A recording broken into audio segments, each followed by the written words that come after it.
Hello, everyone. Thanks for joining and welcome back. Our guest today is a very good friend, Rafi Farber from the Endgame Investor. Welcome back, Rafi. Thanks, Ivan. I saw that you just had Jim Rogers on. I was very impressed. Yeah, we had Jim Rogers on recently and a couple of other big names, which we even had Ron Paul on like about a month ago. So Yeah. that was really, really exciting. But You I know what's wanted, so interesting about Jim Rogers? Just what? want to say, Jim Rogers, he worked together with George Soros, and those two guys went the opposite directions philosophically. I know. I Like think like good and evil. Like Jim Rogers on the good side, George Soros not so much. I But I don't know. know how those two work together. It's amazing. Yeah, they worked together, and I guess they had some type of falling out, and they just split their ways. And yeah, every time I try to ask him about it too, he just doesn't answer. Yeah, yeah. Well, I mean, why would you? It's Yeah, you yeah, know. it's a bad stain on his past. But Rafi, I wanted to get you on and talk about everything that's happening in the silver and gold market. First question I have for you is, uh, with everything that's happening in gold and silver, there's so much excitement and a lot of uncertainty in the world. Where do you think gold and silver is heading for in 2025? You've asked me this question before. I never know the answer. Um, it's real. Well, I can always answer it in different ways. I guess the way that I'll answer it now is the question is how much is the dollar going to be worth by the end of 2025? And it could be worth zero. I mean, once the dollar is worth zero amount of gold or silver, then credit is dead because the dollar is the chief credit unit of the world. The dollar is not money, it's credit. Credit is a derivative of money. Credit is a promise to pay money later, and that's what the dollar is, right? When the Fed brings a dollar into existence, they are issuing a liability. The dollar is their unit of liability. They're issuing a liability for the asset that they buy, which is the federal government's debt. So the dollar is just credit. There's no money there. A liability for what? What is the dollar a liability for? What are they liable for? And the people who believe in fiat money say, well, they're liable for nothing because it's a fiat currency, so it's an IOU nothing, and that's sort of true, but it's not really true because what the dollar is a liability unit of gold. That's how it is, and then just because the Fed decided a fiat currency, right? Hmm. The essence of the thing itself. It's not that humans aren't magicians.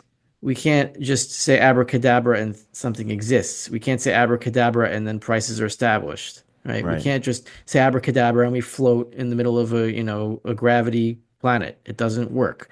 What you can do is you can say, well, we're not going to pay you gold for this dollar. We're just going to the central bank, the issuer of the dollar, is now going to just issue more and more dollars in exchange for federal debt.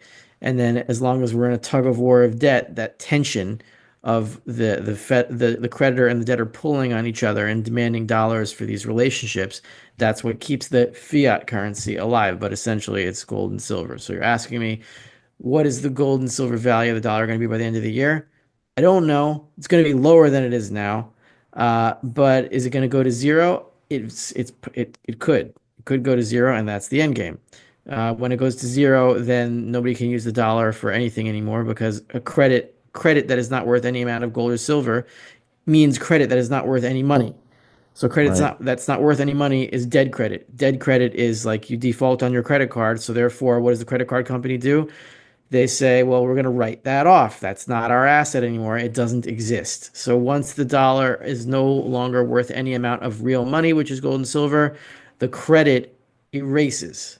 And then everyone who thought they had purchasing power has zero purchasing power. And you move into the end game, which the more people that have any amount of money, the easier it will be. But it's going to be hard, however, we do it. And how could gold and silver how could the dollar become 0 grams of gold and silver by the end of the year? Simple. We have the situation now where as of Friday, right, the amount of repurchase agreements. that are taking place between banks every night hit a record on Thursday, actually hit a record of 2.83 trillion. Now it's 2.79 trillion, something very close to that. Wow. And there's only about $3 trillion of reserves. So, at some point when the last repocalypse, the last clog in the banking system happened at 83%. We're way above that now. We're at 94, 93, 94%. Now, that can still work because there's still enough dollars, but once you get above 100%, and that's a problem. Yeah. And then the repo market collapses and the Fed has to buy the difference. So that's going to happen very soon. And when it happens, we don't know how much they're going to have to expand the balance sheet this time. It's going to be by trillions. And if it's going to be by trillions, then the reaction is going to be in the gold and silver market. How low is the dollar going to go? We don't know how many more rounds of this. I think this is the last round of it. Some people think there's going to be more rounds. I'm prepared for either one. There's about $15 trillion worth of physical gold in the world sitting there costing money rather than being used. It's just absolutely insane. Monetary Metals is bringing gold back into the financial world, putting gold to productive use right now. The problem with gold, of course, in physical form is that it's heavy, it's cumbersome, it's not particularly easy to ship, and it costs money to store in a protected manner. This platform Monetary Metals created is a proven concept and allows gold to be put to productive use. So instead of sitting there costing you money, it's actually in use earning you money. Learn how you can earn 2 to 5% in our leasing program and how accredited investors can earn up to 12% on silver paid in silver. This advertisement is not investment or financial advice. Minimum investment applies. How do you view the gold and silver ratio as an indicator for investment opportunities? Silver is a divestment opportunity. Right now, I see everything opposite, right? I don't see the dollar as money. I see gold and silver as money. I don't see investment opportunities. I see divestment opportunities, right? Right. When you're on the summit of a huge pyramid, of a huge mountain, um, like could you stick like a pole in the mountain and then climb the pole and get even higher? I mean, you could. You could build the mountain even higher and like try to take dirt from a few feet below you and just like pile the summit a little bit higher just so you can say that you went a little bit higher in the mountain. But Right. like, is it really worth it? I mean, you're gonna fall, and if you fall, you're gonna fall down the entire thing, right? So yeah, so if you're asking me like what opportunities do I see to invest, you're like I'm picturing it like I'm on a mountain, I'm on the summit, it's very hard to breathe, and I'm not saying you're asking me, you're just asking me, you're just an interviewer, you're asking me a Right, right. question. When I'm asked that question, it's like I'm being asked, well, how much higher do you think you can build this summit? And then so you can tiptoe slightly higher so that you can say I got even higher than the peak of Mount Everest because I want to Right. be in the Guinness Book of World Records. Let's say I did it, and then there's a slight breeze, and then I fall over and kill myself. So I don't want to do that. I want to get down. I want to Right. climb down. I don't want to invest in anything. And the dollar itself and the Canadian dollar and all other currencies are an investment. Holding cash is an investment in what? An investment in the debt of the government, of the central bank that issues those liability units in exchange for the debt of that government. It's an Yeah. investment in the debt of the government. I don't want to invest in the debt of anybody because I know it's all going away. I want to divest. So you asked me about silver. What signal is it telling me that the gold to silver ratio is so high? It's telling me two things, and I don't know which proportions it's telling them to me in, but it's telling me two things. I don't know which one is stronger. Either the banks, it's telling me that the banks are getting worried about the banks that own the gold derivatives, and a lot of the banks hold the physical. J.P. Morgan has like a whole bunch of metal in its vaults. So banks do own or they custodian the physical, and they have claims to the physical through the futures. Whatever, whoever owns the gold is saying, I don't really trust this paper anymore so much, so I'm going to pay more of the paper for the gold. And the fact that the silver is so low relative to gold is telling me that the public is not really cognizant of this yet. And Right. usually they don't wake up slowly, right? They wake up slowly from let's say a COVID illusion when they so then it takes years for them to get out of it. Right. But when they panic, as they will panic when they go into silver, it's not going to be a slow panic. It's going to be a fast panic because the silver is their money. So it's going to go from what is it, 32 to, I don't know, $400 or $500 in a few months. I don't know. Maybe it's going to go to 100 first, but Right. whatever it's going to be faster than any of us expected is the point. Hello, Yeah. my fellow silver and gold stacker. I just wanted to say thank you so much for watching the channel. Subscribe, please like the video, and also hit the notification bell. Keep Good stacking. point. Yeah, let's say the US dollar collapses and your friends and family members around you are having big troubles trying to buy groceries or just now actually survive. Let's say the US dollar is coming to an end. What is your first three moves? Like, what do you do, Rafi? What do I do? My first 3 moons, if the dollar is coming to an end and I already have gold and silver, Yeah. what do I do? Is the question like if the dollar really isn't working and we're in like a panic Oh Armageddon yeah. type Oh situation? yeah, yeah. Like if there's a Um, bank collapse, stock collapse, the US dollar is coming to its end of its 200-year cycle of like, being the mhm. global reserve. Yeah, what do you do? Like if you start seeing panic in the streets and your friends and family members who don't own gold and silver are can't even afford groceries and there's like hyperinflation. If there's like an Armageddon Okay. scenario, what do you So do? if we're in an Armageddon situation where the in an Armageddon situation, the price of everything in gold and silver terms is going to be phenomenally cheap, like extremely cheap. And so what would I do? I would take my stacks and I would buy things. I would buy like if somebody can't if I would buy like all the houses on my block. I would buy a few blocks. I would create like an enclave of stuff that I own, not so I Nice. could make money, but just so that I can declare myself my fiefdom and say this is my area, and then find the people who are armed and say, look, you patrol the border. I don't think I'm actually going to do this. I don't think I'm going to have to. I think other people will do that, and I'll just, We'll be a part of it. I'm hoping I'll be some kind of part. But I'm just imagining what would I do if I'm the only guy who has any money. Yeah. Yeah, I would create a border. I would say, okay, where's the farmland? Who owns the farmland? I would go to them and say, give me your farmland, and then I'll pay you this, and then you can, continue your shipments for whoever you're selling it to, and then whoever you're selling it to, I'll see what their situation is. I'm gonna like basically inspect the supply chain, see who has anything, call up other people with gold and silver, saying, okay, the supply chain goes like this. The farmer sells to that guy, who sells to this guy, sells to that guy.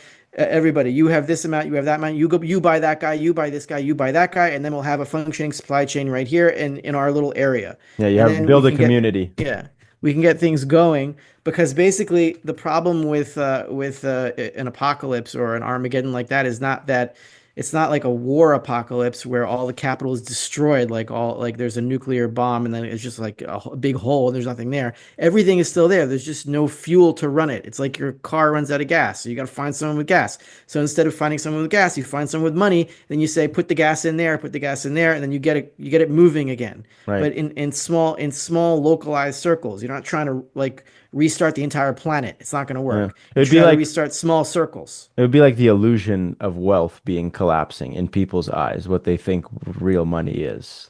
Yeah. Yeah. So yeah, try to activate your local community with whatever capital you have. Start with the food supply, real estate, power supply, your local electrical grid. See who runs that. Try to buy it. Find someone who can buy it. Work with them. Yeah, no, that's a great answer. Build up your community and look at the supply chains. If with all the new members coming into silver and gold, and there's so many new people coming to the channel right now, and a lot of them are younger, they're youth, and they want to protect themselves. What advice would you give to them to get into silver and gold? Would you tell them, start buying small amounts of silver, go straight into gold? What would you tell them, Rafi? Um, Oh, okay. Well, I just read an ancient source about this. It's about learning wisdom. Right? Okay, I told you that I have a Patreon where I give so these religious messages that have to do with stacking and economics and monetary policy and government and this and that. So I'll give you a preview of what I just learned 2 days ago, and I'm going to make a video about this. It can be very daunting to have to learn an entire philosophical system or this, if you want to take the Bible, which is the base book of what I deal with, it's very daunting to have to deal with an entire legal system and learn this whole thing. So right. what do? You learn a little bit at a time, right? Read one chapter at a time, read one law at a time, and then go over it, spend 5, 10 minutes a day. And then after a week, you'll know like 10. And then after 2 weeks, you'll know 20, whatever it is. Uh, Take it bit by bit. Like, if you have no gold or silver, go to a coin shop and buy a dime. Start there.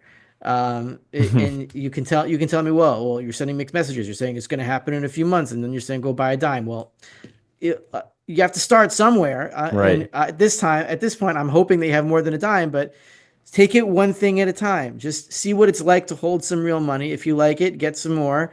If you earn a certain amount, take 1, 2, 3%, whatever you can handle, and buy some coins and put them away in a safe that you can get to. Don't get too complicated. If you like it, then you can look into vaults and you can look into other things and mining stocks. But start with just holding money. See what it's like to hold money in your hands. Start there. Yeah, absolutely. That's the best advice you can ever give is just start somewhere. Like, wherever it is, just start. Rafi, I really want people to connect with you and, I want them to check out your YouTube channel, at Rafi Farber. I also want them to look at your Patreon and everything. Can you give a little quick rundown on where people connect with you? And I'll put it in the description below as well. Yeah, easiest place is here. YouTube. My channel is Rafi Farber. And I try to make my message funny and scary at the same time so that we're laughing at our doom, um, to make it fun. Because, I think it's going to be somewhat fun. It's going to be scary, but, you have to laugh at the scary times Oh because yeah, otherwise you'll just hide in a corner and not do anything. right. So YouTube, my Substack is endgameinvestor.substack.com. It's about 3 times a week if you want it. I focus on the plumbing and the internal mechanics of the deep recesses of the basement and dungeons of the sewage of the monetary system. Nice. So like Ghostbusters 2, they're getting down there and there's like a river of slime, and then it makes you really, really angry, and then it gets all over you, and then you punch each other. So yeah, it's like so Ghostbusters 2, and Vigo is like the central bank. This all just came to my head right now. And yeah, my Patreon is patreon.com/endgameinvestor if you want more inspirational up I'm not such an uplifting guy. I guess cynically uplifting messages about Right. money and how we're all doomed, but it'll be fine anyway. Yeah, you know what? I recommend everyone watching this, please, please go check out Rafi Farber and all his links. I'm going to put them in the links in the description below, but I highly recommend everyone to go watch. Everyone watching, stay safe, hit the like button, hit subscribe. And Rafi, I'd love to talk to you in the future, as always, as the market develops. Great. Good luck in Canada. Oh yeah, I need it. Yeah. All right, take care, Rafi. Bye.